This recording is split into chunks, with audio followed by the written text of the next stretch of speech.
ये है कि अगर सब अच्छा चल रहा होगा, सब सारी सुख सुविधाएं लोगों को मिल रही होंगी, इजीली एक्सेसिबल होंगी, तो वे बिना प्रेशर के वो हम्म। आलसी हो जाएंगे। और क्वालिटेटिव जो चीजें हैं, मतलब वो उनका जीवन जो है वो पतन की तरफ चला जाएगा, क्योंकि एक जो है भौतिक सुख सुविधाएं सारी इजीली मिल जा रही हैं। और अगर कोई प्रेशर नहीं है तो आदमी काम नहीं करेगा। और वो ऐसे एग्जाम्पल भी देते हैं कि भाई इंसेंटिव के बिना आदमी काम नहीं करता है। उसको कोई ना कोई डर बना रहना चाहिए, कोई ना कोई लोभ बना रहना चाहिए, तभी वो पार्टिसिपेट करता है, वरना सब कामचोर हो जाएंगे। ये एक बात है। और ये कि हम्म। जो संपूर्ण समाधान व्यवस्था है, वो जैसे बोलते हैं कि भौतिक सुख सुविधाएं ही तो आप अरेंज कर रहे हो, रिसोर्सेज के ये से फिजिकल कंफर्ट्स। और व्हाट हम्म। अबाउट दूसरे जो सुख होते हैं, इमोशनल और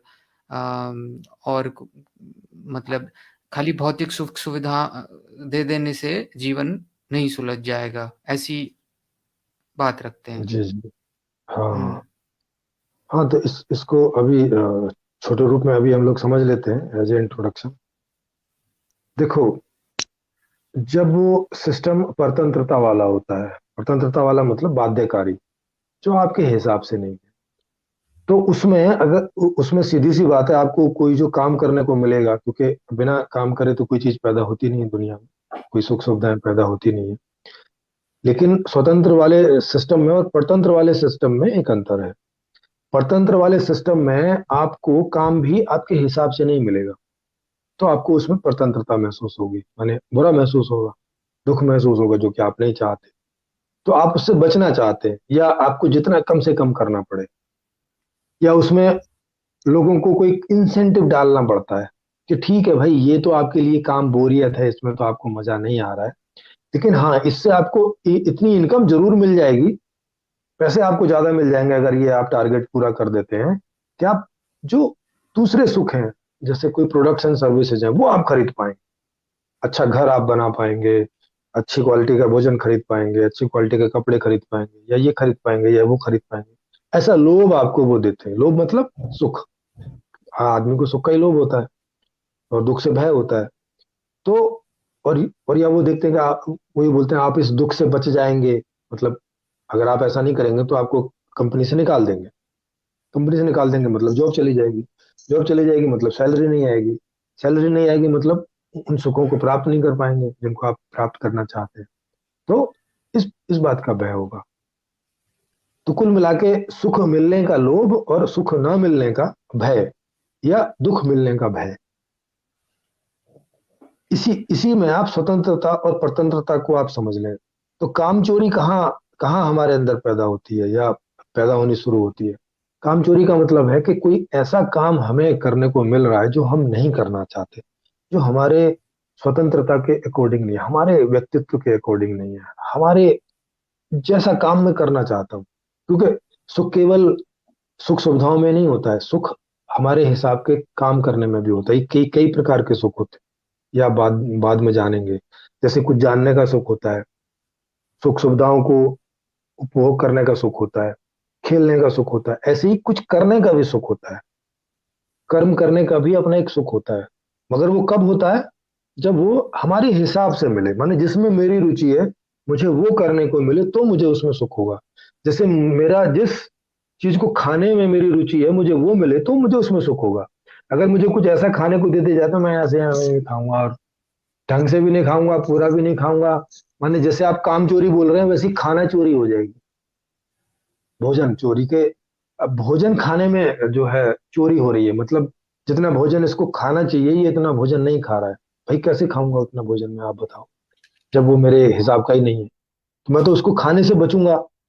स्वादिष्ट भोजन को मैं 3 टाइम खाता, तो इसको 2 टाइम या 1 टाइम से काम चलाऊंगा, या थोड़ा थोड़ा खाऊंगा कि बस आज ठीक है, मैं मर ना जाऊं इतना खाऊंगा। क्योंकि अरुचिकर भोजन, अस्वादिष्ट भोजन, और जो स्वास्थ्यकारी नहीं है, ऐसे भोजन को मैं ज्यादा क्यों खाऊंगा? उसमें तो मैं भोजन चोरी दिखाऊंगा ना, मतलब पूरा भोजन नहीं खाऊंगा, समय से नहीं खाऊंगा। तो वैसे ही अगर खराब व्यवस्था है और मुझे मेरे हिसाब का काम कर्म नहीं मिलता है, तो मैं उसमें काम चोरी दिखाऊंगा, आलस से दिखाऊंगा, उसको समय पर नहीं करूंगा, नहीं करना चाहूंगा, मजबूरी में ही करूंगा। मुझे कोई भय दिखाओगे तो ही करूंगा, या कोई लोभ दिखाओगे, इंसेंटिव, और ठीक है भाई आप इसको कर दोगे तो 50,000 आपका इंसेंटिव हो जाएगा, अच्छा हो, तो इससे मैं आपके दूसरे सुख पूरे कर लूंगा, या मैं अपने मेडिकल का जो मुझे बीमारी वगैरह होती है, इससे मैं अपना उसको पूरा कर लूंगा। तो इसलिए खराब व्यवस्था में यही तरीका होता है, इसीलिए खराब व्यवस्था में ये तरीके इस्तेमाल किए जाते हैं। लेकिन इसका ये मतलब नहीं है कि ये हमारा स्वभाव है। इसका मतलब इतना सही है कि हमें हमारे हिसाब का कर्म करने को नहीं मिल रहा है, तो हम कामचोरी हमारे अंदर देखी जा रही है, या हम कामचोरी जैसा व्यवहार कर रहे हैं। अगर व्यवस्था ऐसी है कि हमारे हमारी जिसमें रुचि है उसी तरह का काम करने को मिले, तो जैसे मैं रुचिकर भोजन को पर्याप्त मात्रा में खाऊंगा, जब तक मैं तृप्त नहीं हो जाऊं, रुचिकर ठंडाई को मैं पर्याप्त मात्रा में पीऊंगा, जब तक मुझे लगे कि मुझे और पीनी है, तब तक पीऊंगा, जब लगे कि हाँ पर्याप्त हो गया तभी इसको छोड़ूंगा। तो वैसे ही काम को भी मैं उतनी पर्याप्त मात्रा तक करूंगा जितना मैं लगे, और वो काफी ज्यादा होगा। जैसे भोजन नाक तक हो जाएगा तभी छोड़ूंगा, ठंडाई नाक तक हो जाएगी तभी छोड़ूंगा, मतलब पर्याप्त हो जाएगी। तो वैसे ही काम में भी ऐसा है कि अगर मुझे मेरे हिसाब का काम मिले तो मैं उसे तब तक करूंगा जब तक मुझे उसमें जो है मैं थक नहीं जाता, है ना। जैसे पेट जब तक नहीं भर जाता, तो जब तक थक नहीं जाता, क्योंकि मुझे उसमें करने में मजा आता है। जैसे क्रिकेट खेलते हैं बच्चे 7 7 8 8 घंटे तक क्रिकेट खेलते रहते हैं, क्योंकि उसमें थकना इतना आसान नहीं होता। फुटबॉल में तो 1 घंटे में थक जाते हैं, क्योंकि दौड़ना वोड़ना वो सब, हॉकी फुटबॉल कबड्डी, इसमें बहुत तेजी से होता है, तो 1 घंटे में आदमी थक जाता है। तो तो वो काम के ऊपर डिपेंड करेगा कि कौन सा काम है जिसमें आदमी जब तक थक नहीं जाएगा तब तक वो उसको करता रहेगा। ये स्वभाव है। तो काम चोरी कोई हमारा स्वभाव नहीं है। और इंसेंटिव क्या है? इंसेंटिव यही है कि उसे करने में हमें मजा आता है। मजे के लिए ही तो सारे काम करते हैं। आज भी जो आप इंसेंटिव दे रहे हैं वो किस लिए दे रहे हैं? दूसरे मजे करने के लिए दे रहे हैं, दूसरे मजे जो मैं उस पैसे से खरीदूंगा, वही तो इंसेंटिव है। तो अल्टीमेटली हमारा इंसेंटिव क्या है? कि हमें ज्यादा से ज्यादा सुखी होना, ज्यादा से ज्यादा मतलब पूर्ण सुखी होना, क्योंकि पूर्ण से ज्यादा तो हम चाहते भी नहीं। तो पूर्ण सुखी होना हमारा इंसेंटिव है। और अगर कोई व्यवस्था हमें पूर्ण सुख दे रही है हर तरह से, तो वहां कामचोरी जैसी चीज नहीं आएगी। वहां जो है ज्यादा काम हम लोग करेंगे, बल्कि बल्कि ऐसा होगा कि आदमी बोलेगा भाई मुझे तो काम करने में मजा आ रहा है, लेकिन वो बोलेंगे कि भाई नहीं, लेकिन जरूरत नहीं है, बहुत प्रोडक्शन हो गया है, इतने की मांग भी नहीं है। ऐसा उल्टा होगा, उसमें हमें मशीनें कम करनी पड़ेंगी ताकि आदमी पूरा मजा ले पाए उसका। नहीं तो क्योंकि अभी टेक्नोलॉजी का युग है, मशीनें हम कितनी भी बढ़ा सकते हैं, आदमी को तो उतने काम करने की जरूरत भी नहीं है। अगर फिर भी काम करने में मजा आता है तो हमें आदमी के काम के लिए करना पड़ेगा। खाली मशीनें उन चीजों में रखनी पड़ेंगी जहां बहुत हार्ड है, आदमी कर ही नहीं पाता, बहुत जल्दी थक जाता है, तो उसमें उतना प्रोडक्शन हुआ नहीं और आदमी थक गया, ऐसी जगह मशीनें लगानी पड़ेगी। तो ये इस तरह से तो काम चोरी कोई स्वभाव नहीं होता है आदमी का। काम चोरी अभिव्यक्त हो रही है, जैसे क्राइम करना कोई स्वभाव नहीं है आदमी का, वो मजबूरी में करता है। तो वैसे ही जैसे खराब भोजन खाना स्वभाव नहीं है आदमी का, वो मजबूरी में खाता है। खराब व्यवहार करना आदमी का कोई स्वभाव नहीं है, लेकिन उसे उसे वो मजबूरी में करना पड़ता है, बाध्य है उसके लिए खराब व्यवस्था में। तो वैसे ही काम चोरी भी ऐसी एक ऐसी चीज है कि खराब व्यवस्था में बाध्यता होती है, तो फिर वो ऐसी स्थिति पैदा होती है। तो ये आपका पहला पॉइंट हो गया। दूसरा पॉइंट है कि भाई लोग कह रहे हैं कि चलो आप तो भौतिक सुख सुविधाओं की बात कर रहे हैं सर, आप आध्यात्मिक सुख सुविधा की बात नहीं कर रहे, भावनात्मक सुख सुविधा की बात नहीं कर रहे, या साइकोलॉजिकल मानसिक सुख सुविधा की बात नहीं कर रहे। नहीं सर, हम लोग सारी बातें कर रहे हैं, लेकिन ये सारी जो सुख सुविधाएं हैं ये सब डिपेंड करती हैं भौतिकता पर। ये आपको इसके लिए थोड़ा समझना पड़ेगा। इसके लिए जब एक विस्तार में एक टॉपिक आएगा तो उसमें आप इसको समझेंगे। जैसे यहाँ मैंने अभी आपको समझाया कि ये जो शरीर है ये भौतिक है और ये आधार है सब चीज के, चेतना का भी आधार है। माने जब तक ये शरीर ठीक है तब तक चेतना उद्बुद्ध रह पाती है, अगर शरीर ठीक नहीं है तो चेतना लुप्त हो जाती है। या अगर आपके शरीर को हम बहुत एक दर्द बढ़ा दें तो एक लेवल तक जहां तक वो सहन करेगी वहां तक चेतना रहती है, उसके बाद अगर दर्द बढ़ाया, दुख बढ़ाया तो चेतना विलुप्त हो जाती है, चेतना समाप्त हो जाती है। ऐसा सिस्टम है इस बॉडी। तो जैसे इस ये बॉडी, ये मटेरियल आधार है चेतना का, इच्छा करने का, क्योंकि चेतना होगी तो इच्छा होगी, इच्छा होगी तो सुख दुख होंगे, सुख दुख होंगे तो सभी प्रकार के सुख दुख होंगे। तो मटेरियल से ही सारा होता है। जैसे आध्यात्मिक शांति क्या होती है? आध्यात्मिक शांति ये होती है कि भाई मुझे कोई चिंता फिक्र नहीं है, ना कोई फ्यूचर इनसिक्योरिटी है, ना कुछ है, मजे से जी रहा हूँ। जब जो इच्छा पैदा होती है मैं पूरी कर लेता हूँ, कोई भी टाइप की। तो मैं अंदर से एकदम शांत रहता हूँ।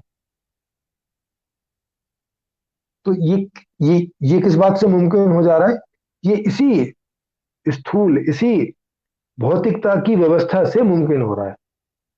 अंदर टेंशन परेशानी, वो शारीरिक हो या मानसिक हो या भावनात्मक हो या चेतनात्मक हो, वो क्यों पैदा हो रही है? क्योंकि उस तरह की जब इच्छाएं पैदा हो रही हैं और उनकी पूर्ति नहीं हो रही तो ऐसी ऐसी प्रॉब्लम हो रही है कि मुझे संबंधों की इच्छा हो रही है मगर संबंध नहीं मिल रहे, तो भावनात्मक समस्या पैदा हो रही है। अब संबंध कौन है? संबंध माने किसी दूसरे जीवित आदमी के साथ संबंध। दूसरा जीवित आदमी क्या है? मटेरियल है। मटेरियल ही है ना आपके लिए वो। आपके लिए वो उपभोक्ता की वस्तु है। जिस बात के लिए आप उसकी इच्छा कर रहे हैं, उसके साथ रहने की इच्छा कर रहे हैं, उसके साथ सहवास की इच्छा कर रहे हैं, वो तो मटेरियल ही है ना। वो नहीं होगा तो उसके अंदर जो आपको कुछ अच्छा आदमी जैसा, कुछ चेतना जैसी, कुछ उसकी एक्टिविटी, वो सब कहाँ आपको फील करेगी? ये तो ये सारी एक्टिविटी, सब कुछ, ये सब इसी आधार से हो पाता है ना कि उसका भौतिक आधार। तो इसीलिए जब हम लोग बात कर रहे हैं तो चूंकि हम लोग बेस की बात कर रहे हैं, मूल की बात कर रहे हैं, तो आपको पता चलेगा कि ये सभी प्रकार के जो खेल हैं, जैसे चेस, चेस एक खेल है जो आत्मिक लेवल का खेल है, कॉन्शियस लेवल का खेल है। तो अब वो भी हम कब खेल सकते हैं? वो भी हम तब खेल सकते हैं कि उसे खेलने वाला कोई हो, आदमी हो या कंप्यूटर हो, उसके पीसीज हो, उसका चेस बोर्ड हो। ये सब तो मटेरियल है ना। अगर ये नहीं होगा तो मैं कैसे खेल पाऊंगा? अगर दूसरा आदमी नहीं होगा तो मैं इमोशनल लेवल के जो इच्छाएं वो कैसे पूरी कर पाऊंगा? अगर खेल इत्यादि, मूवी, ये सब नहीं होंगे तो मैं मानसिक इच्छाएं कैसे पूर्ति कर पाऊंगा? तो ये सब तो मटेरियल ही है ना। मेरी जो पूर्ति हो रही है उसमें मटेरियल ही बेस बन रहा है सब जगह, सभी प्रकार के सुखों में। तो इसीलिए ये जो भी लोग ऐसा कोई बोलते हैं या ऐसा सुनते हैं, या आप तो एक भौतिक सुख सुविधा की बात करें, तो उन्हें एक्चुअली समझ नहीं है जीवन की। उन्हें ये समझ नहीं है कि वो किस बात को भौतिक बोल रहे हैं और किस बात को आध्यात्मिक। आध्यात्मिक बिना भौतिक के संभव नहीं है। जी।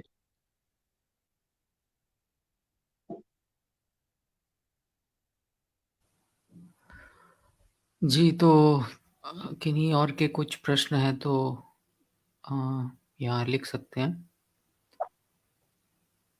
और ऐसे बहुत सारे भ्रम हैं जो इस शिविर के दौरान अगर आप लगातार बने रहते हैं तो बहुत सारे भ्रम हैं जो आप देखेंगे कि समाज में चल रहे हैं सत्य के जैसे। लोग उनको सत्य के रूप में ले रहे हैं, ट्रुथ के रूप में, कि ये तो वास्तविकता है। लेकिन इस शिविर के दौरान आप इसको समझेंगे और तो आपको अच्छे से समझ में आ जाएगा कि अरे ये तो भ्रम है, मतलब ये वास्तविकता नहीं है, वास्तविकता तो कुछ और है। और ये समझने के बाद में आपके अंदर का जो व्यवहार है वो ऑटोमेटिक रूप से चेंज होगा। आज की खराब व्यवस्था में भी आप उतना कम दुखों को पैदा करेंगे अपने लिए भी, दूसरों के लिए भी, और थोड़े से ज्यादा सुखों को पैदा करेंगे अपने लिए भी, औरों के लिए भी, बजाय जैसा आप आज कर रहे होंगे। क्योंकि समझ का भी एक थोड़ा सा रोल होता है।